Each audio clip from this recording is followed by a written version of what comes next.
Okay, let's unpack this. Imagine it's freezing outside, and you turn on your parked car's heater just to survive the night. Right. In Alabama, that basic act of survival can legally label you a drunk driver and literally cost you everything you own. It's completely devastating, yeah.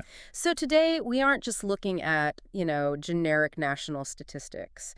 Because usually when we talk about a problem like homelessness, we treat it like it's this single monolithic crisis happening the exact same way everywhere. Which it absolutely isn't. Exactly. The reality on the ground. It varies wildly from state to state, city to city, and, well, even block to block. Yeah, the laws that govern your survival, the resources available to you, the way law enforcement interacts with you, all of that changes the moment you cross a state line. Right. Policy that exists in one town might be, completely reversed just 5 miles down the highway. Which brings us to today's mission. Welcome to a special entry in our Perfectly Homeless State Scorecard series.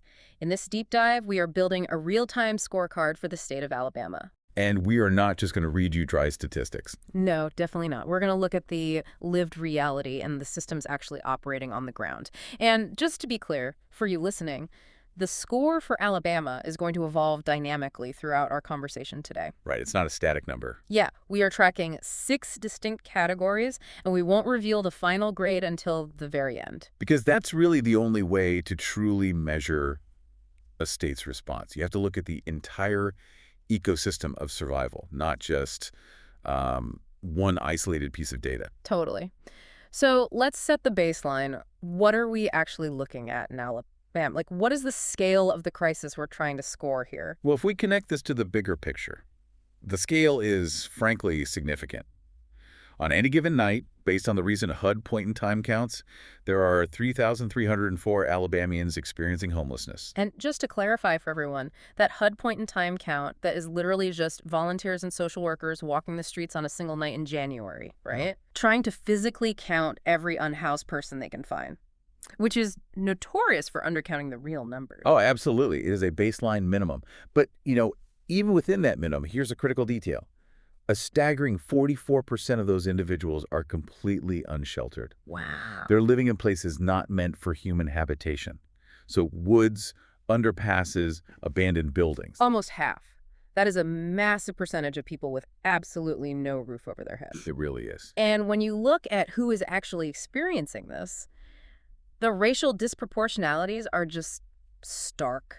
Black Alabamians make up 54% of the state's unhoused population, Right. despite being a much, much smaller percentage of the state's general population. Yeah, it points to these deep structural inequities that have just compounded over decades. Mm. But to really understand why that unsheltered number is hovering around like 44%, we have to look at a massive systemic bottleneck happening right now, Okay. particularly in what the government calls the balance of state continuum of care. Okay, let's bust some bureaucratic jargon here. The balance of state continuum of care basically just means the rural and semi-urban areas of Alabama, right? Exactly. Like everything outside of the major metropolitan hubs like Birmingham or Mobile. Yeah, it's a vast geographic area. And in those rural and semi-urban areas, recent data showed that the number of sheltered families dropped by 68%. Okay. But the number of unsheltered families skyrocketed by 11,177%. Wait. Over 1,000%. I mean, I assumed that maybe there was a massive influx of newly homeless people, but that's not the whole story, is it? Not at all. How do you get an over 1,000% increase in unsheltered families in such a short window? You get it because the exit pathway completely collapsed. The rate at which people were successfully exiting temporary programs and getting into permanent housing, it plummeted from 53.4% down to just 16.5%. Man. It's like being in a crowded waiting room where the entrance door is wide open, but the exit door has been bolted shut. That's a perfect way to put it. The room just fills up until people are literally forced outside into the elements. And let me guess, that exit door is bolted shut because the housing market in those semi-urban areas has just absolutely spiked. You nailed it. Like out-of-state investors buying up affordable starter homes, inflation pushing up rent, and a total lack of multifamily zoning. Yeah, all of the above. The housing inventory simply isn't there for low-income families to transition into. And, that bottleneck is the perfect lens for the first two categories on our scorecard: housing affordability and shelter access. Right, because if nobody can leave the shelter to go to a permanent apartment, the shelter beds just stay full. Exactly. They become long-term housing by default. And to understand the reality of this, we need to listen to the people actually living it, like Alea Walker. Yes, her story is so important. She spoke at a Birmingham City Council meeting recently, and her story really grounds this. She's been unhoused since March of 2024, and she stood in front of city leaders and plainly told them that shelter spots are never guaranteed. No, you can't just walk in and get a bed. Right. What did she tell the council specifically about the resources? Because it was pretty direct. Oh, she explicitly warned them that whatever funding the city thinks it's providing, like whatever budgets they are passing on paper, it is not reaching the people sleeping outside in the cold. Yeah, her exact words were something like, "You have to walk those streets yourselves to see what's actually getting put in our hands." The funding is not reaching us. We cold outside. That was her quote. That is profound. It really is. And if we analyze why that municipal funding isn't translating to an available warm bed for her, it connects right back to that 16.5% exit rate we just talked about. Ah, the bottleneck. Exactly. When permanent affordable housing doesn't exist for people to move into, the system clogs. So when a newly displaced person like Alea goes looking for a warm place to sleep, there's literally no physical space for them. They're just turned away. Yes, they are forced directly onto the streets, regardless of how much emergency funding the city authorizes. Well, based on the severe bottleneck and the sheer lack of accessible beds, this lowers the overall picture for the state. The current draft score is taking a hit right out of the gate. We are starting off in the red. It has to take a hit. Because when the shelters are full, we have to evaluate what happens to the people who are forced outside. Right. If they can't be inside, where are they actually allowed to exist? Which means we are evaluating Category 3, criminalization and enforcement.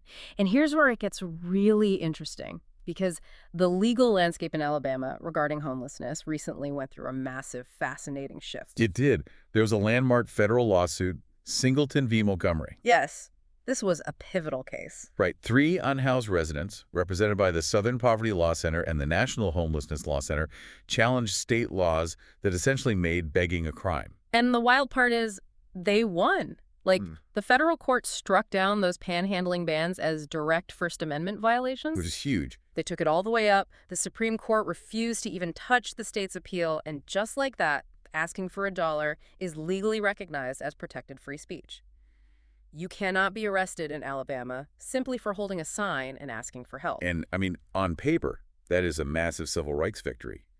But in practice, that victory triggered what we call a municipal substitution effect. Oh, right. It's because police departments and city councils can no longer constitutionally arrest someone just for asking for money. Cities across Alabama pivoted aggressively. Like, if they couldn't ban the speech, they decided to ban the physical presence. Exactly. They passed conduct-based camping bans. We saw the city of Mobile pass an urban camping ordinance, making it illegal to sleep, store belongings, or even lay down bedding on any public property. And Foley quickly followed suit with a new ordinance, didn't they? Yeah, and their mayor explicitly stated they were doing it to close loopholes because unhoused people were migrating over after Mobile and Pensacola cracked down. It creates a deeply contradictory legal reality. You have the absolute constitutionally protected right to stand on a public sidewalk and ask for food. Yes. But the moment you close your eyes to sleep on that exact same sidewalk, you are a criminal subject to arrest. It's a paradox. Ah, yes, the classic civic strategy. We haven't solved the problem, but we've successfully made it the next town's problem. It's like a tragic game of municipal hot potato. That's exactly what it is. Homewood and Fairhope have also pushed through these aggressive ordinances banning overnight sleeping in parks or vehicles. And this hyper-local enforcement doesn't house anyone. It just displaces them across city borders, which literally led to a wild interstate conflict. Oh, you're talking about the situation between Mobile, Alabama, and Biloxi, Mississippi. Yes. The city of Mobile formally accused the Biloxi Police Department of forcibly busing unhoused people across state lines. Which is just staggering. And the mechanics of how they caught them are crazy. Mobile investigators actually started reviewing interstate traffic camera footage. They tracked a specific Biloxi police cruiser exiting the interstate in downtown Mobile, watched it drop an unhoused person off near a shelter, and then tracked it getting right back on the highway 10 minutes later to head back to Mississippi. I mean, it sounds like a spy movie, but the reality is incredibly bleak. Like, why would a police department in Mississippi drive someone across state lines to Alabama? Right.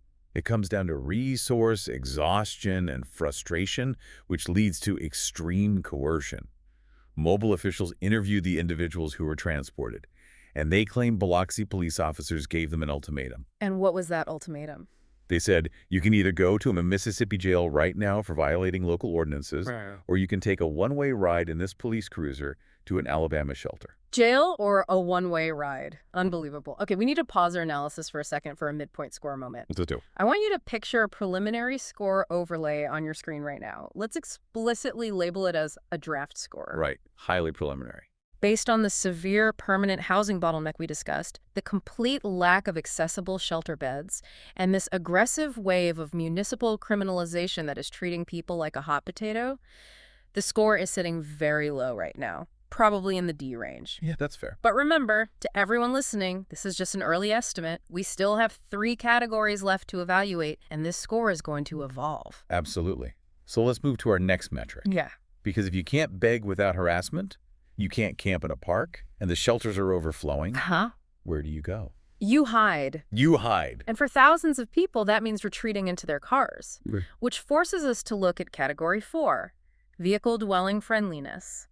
When the formal systems fail, a rapidly growing segment of the unhoused population turns to their passenger cars, vans, or RVs as a desperate form of emergency shelter. And surviving in a car in Alabama requires navigating a highly specific, high-stakes geography. What do you mean? Well, imagine you're in Huntsville. You've been pushed out of the shelter. You might think parking at an exposed, quiet, natural trailhead like Cecil Ashburn Drive is your safest bet. Because it's out of the way, right? Exactly. But it's actually the most dangerous place you could be because of the isolation, the freezing temperatures, and targeted police patrols. Oh, I see. Instead, people realize that suburban retail hubs, like the Hampton Cove Walmart or the Madison Costco, become vital sanctuaries because they offer light, security cameras, and anonymity. Right, blending in.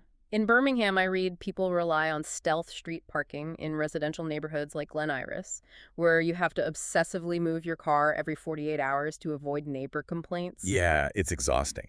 But what's fascinating here is the terrifying legal trap that these vehicle dwellers face, entirely separate from parking tickets or neighbor complaints. Okay. It has to do with how Alabama structures its DUI laws. This blew my mind because I always assumed a DUI meant you were, actively driving drunk. Or at least the car was in motion. But Alabama uses an actual physical control standard, right? Yes. Which means you don't even have to be moving. That is exactly right. You do not have to be caught driving a moving vehicle to be arrested and convicted of a DUI in Alabama. That's wild. If you are inside the vehicle and possess the immediate capability to operate it, you can be arrested. So let's play out a real-world scenario. It is a freezing winter night.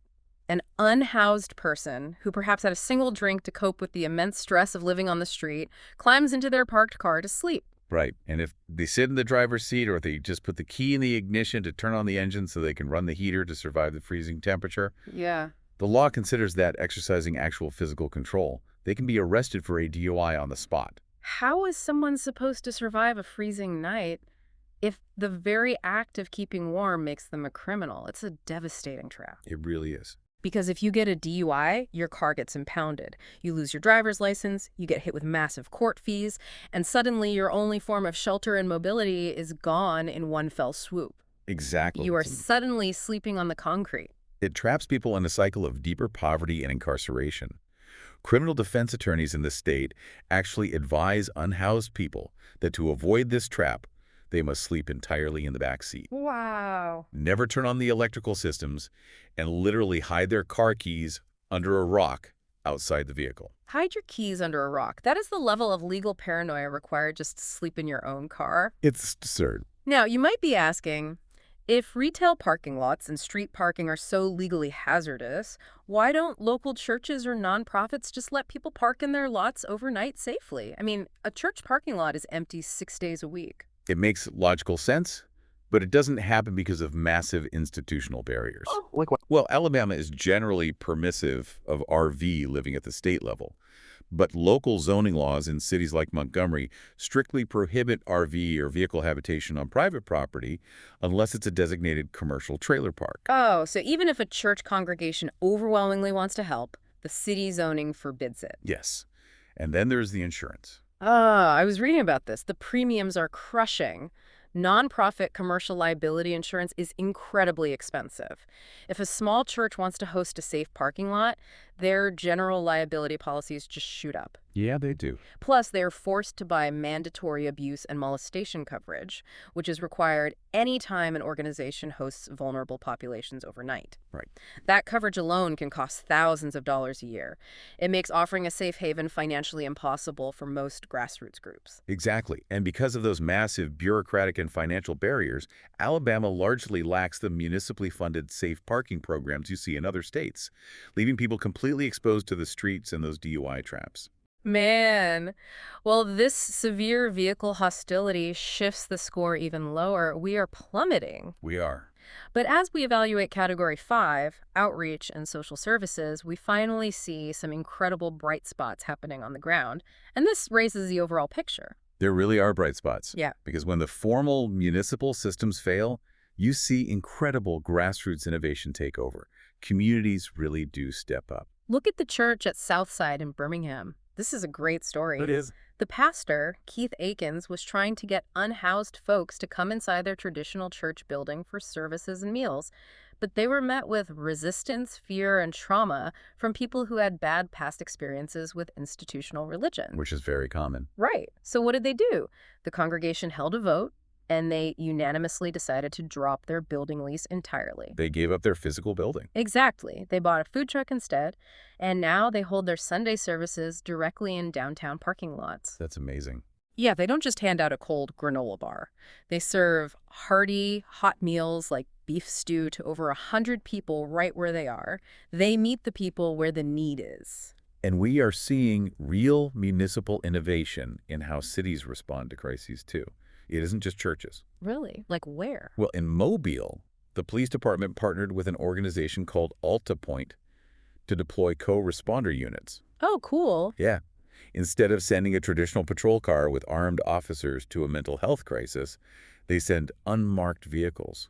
They pair mental health professionals directly with officers. That makes so much sense. It drastically reduces the stigma, it builds trust on the street, and data shows it cuts intervention times by 20 minutes because people aren't immediately terrified they're going to be tackled and arrested. Birmingham is doing something similar and maybe even more progressive with their HERT program. Have you looked into that? A bit, yeah. It's a $1.7 million contract with an organization called Urban Alchemy. And what Urban Alchemy does is send unarmed peer specialists, meaning people who actually have lived experience with homelessness or addiction or incarceration, to handle non-emergency 911 and 311 calls instead of the police. Wow.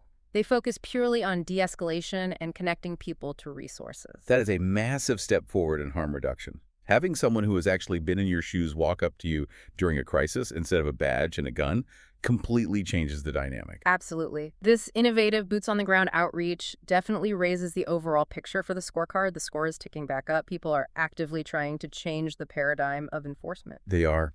But this brings us to our final metric, Category 6, pathways to permanent housing. And we need a serious reality check here. Oh, boy.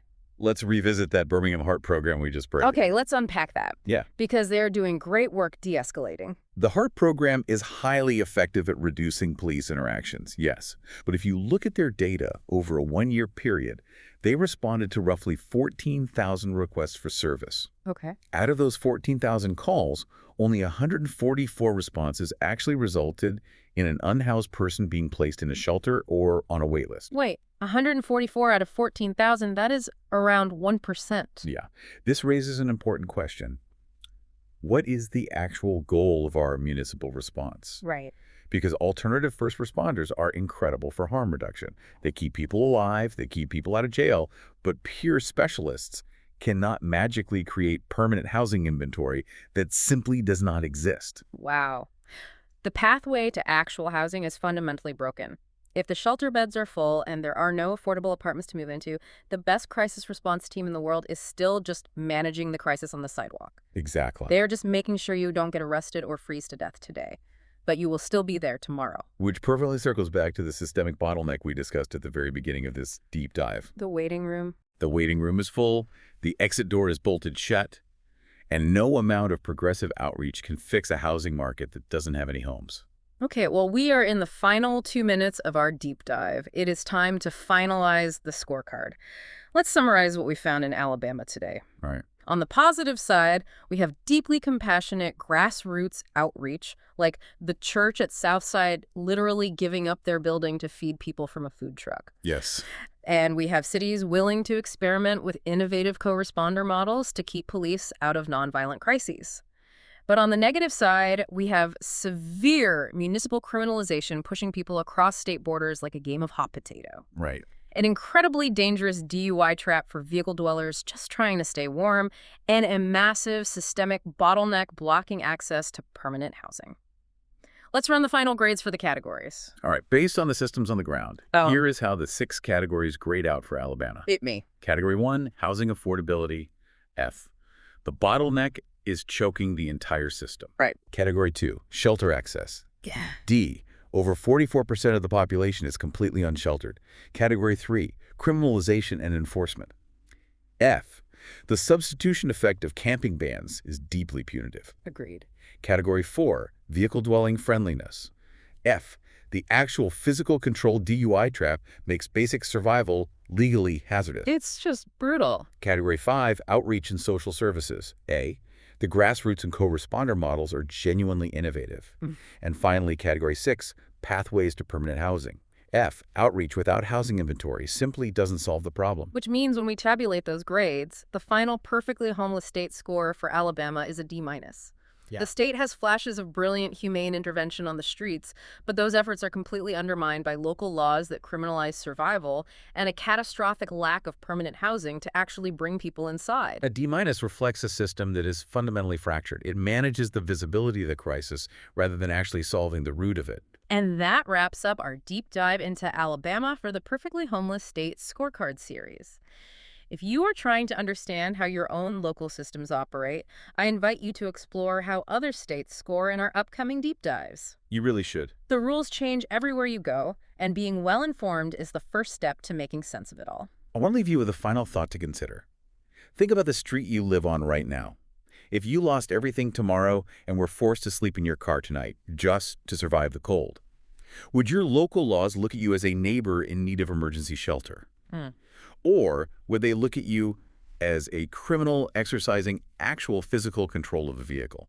Keep an eye out for those jagged white lines in the murky waters. Until next time. Perfectly homeless is more than a phrase. It's a perspective. If you'd like to support our channel and help us keep exploring these vital topics, click on over to the Perfectly Homeless Etsy store. Pick up a warm hoodie with our logo and support the channel. Perfectly Homeless is a brand built from real life and real lessons. Wear the message of freedom and support the Perfectly Homeless mission.